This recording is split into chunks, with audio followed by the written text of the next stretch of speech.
For generations, the name Pinocchio has conjured images of a naive wooden boy, a benevolent blue fairy, and a chirping conscience named Jiminy Cricket. Disney's saccharine masterpiece painted a moralistic tale of redemption, a puppet yearning for real boyhood.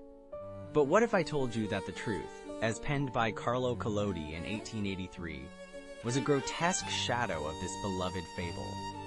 What if the real Pinocchio was not merely mischievous, but malevolent?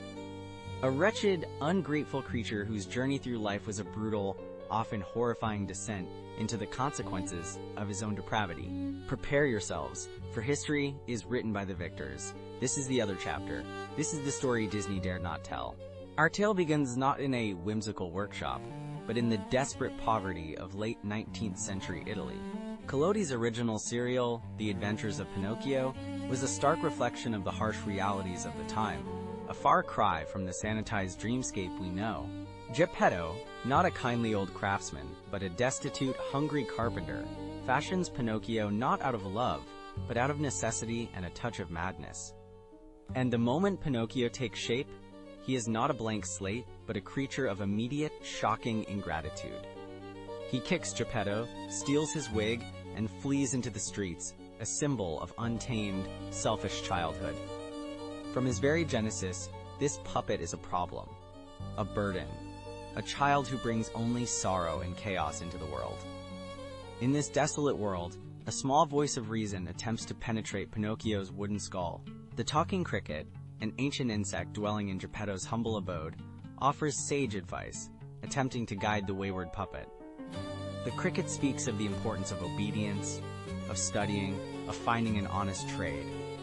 He warns Pinocchio against idleness and folly, describing the grim fate of disobedient children. This is not the charming top-hatted Jiminy of Disney lore, but a blunt, preachy insect, a symbol of the unsolicited, often irritating voice of conscience that whispers truths we'd rather ignore. Pinocchio, however, has no patience for such moralizing.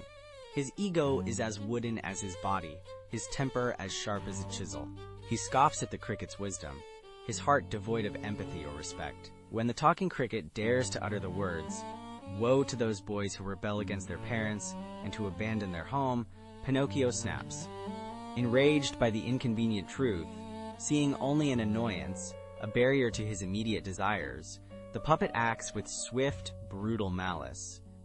He seizes a large, heavy hammer and, without a moment's hesitation, hurls it with full force.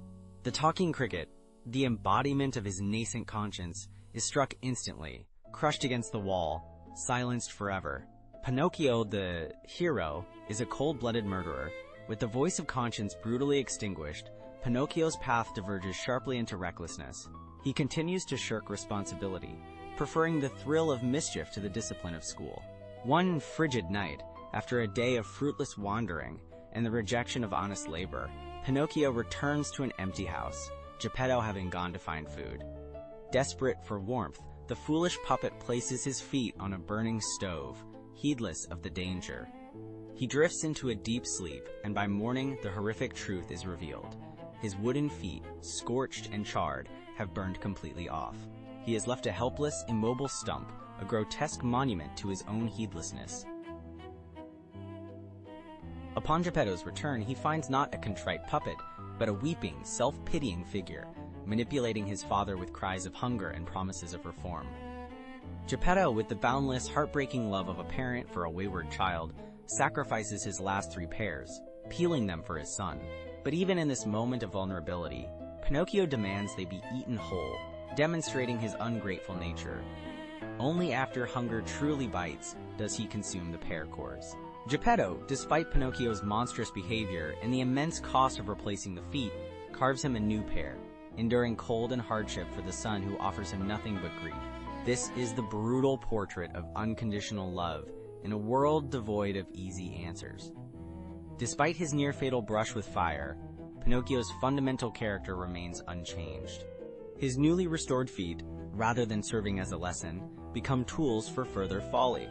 He is easily swayed by flattery and the promise of quick riches, falling prey to the cunning machinations of the fox and the cat. These aren't whimsical tricksters. They are predatory figures, hardened criminals who exploit Pinocchio's greed and naivete. They promise him a field where coins will grow into trees of gold, luring him away from the path of hard work and honest gain. Pinocchio, ever the victim of his own desires, follows them willingly, oblivious to the wolf in sheep's clothing. The promised riches quickly dissolve into a nightmare.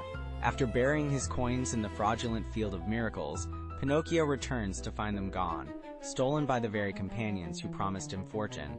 Realizing he's been duped, he flees, but the fox and the cat, now disguised as ominous assassins, pursue him relentlessly. This chase is no playful romp. It is a desperate flight for survival, a harrowing ordeal through dark woods. Pinocchio's cries for help are met with silence. Cornered, defenseless, the assassins capture him. Their intent is clear, horrific, and absolute. They string him up by his neck from the branch of a great oak tree, leaving him to slowly suffocate, his wooden body dangling, lifeless. Collodi originally intended the story to end here, a grim, uncompromising conclusion to a life lived in defiance of all good. But the publisher, perhaps sensing the public's need for a sliver of hope, demanded a continuation. And so, from the shadows, emerges the Blue Fairy, but not as the radiant godmother we envision. Collodi first introduces her as a beautiful little girl with blue hair, but then immediately states she was dead. She lives in a house where the inscription on the door reads, "Here dwells the little girl with blue hair. WHO died and was buried here." She is a child corpse, awaiting a coffin attended by silent animal servants. Initially, she refuses to help Pinocchio, stating she can't because she is dead, her lips blue, her face as white as wax. Her mercy, when it comes, is not a wave of a wand, but a distant, almost detached act, more akin to an ancient spirit's intervention than a fairy godmother's loving embrace. She is a chilling, ethereal presence, a stark reminder that even salvation in this world comes with a morbid, unsettling edge. Disney's Pinocchio is a tale of innocence lost and virtue found. Collodi's original is a raw, unvarnished look at childhood brutality, the consequences of poverty, and the relentless, unforgiving nature of fate. It is a story where conscience is murdered, where feet are burned off, where children are hanged, and where even a glimmer of hope comes from a spectral, dead girl. The sanitization of Pinocchio is not merely a creative choice.